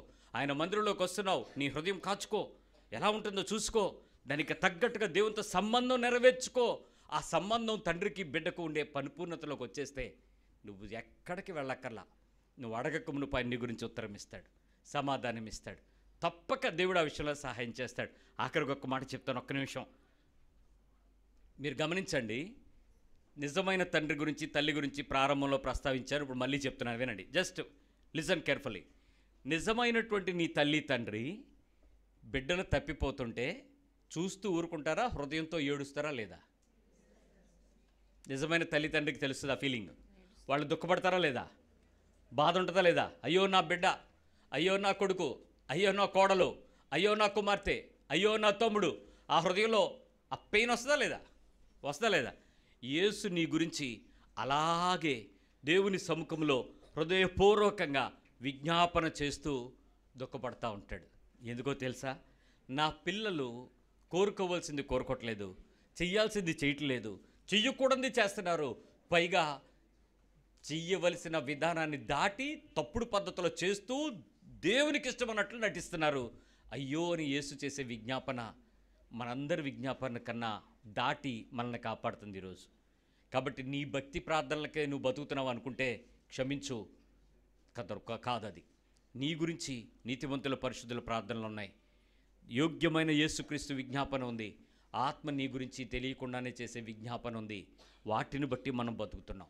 కాబట్టి తప్పుగా తెలిసి చేసే పనులను మార్చుకుని సరిచేసుకుని పరిపూర్ణంగా నీవు కోరుకునే లోకపు పద్ధతులన్నిటి నుంచి దాటి దేవునికి ఇష్టమైన పరిపూర్ణతలకు వస్తూ దేవుని సన్నిధిలో ప్రార్థన చేయడం నేర్చుకుందాం. ప్రార్థన చేద్దాం.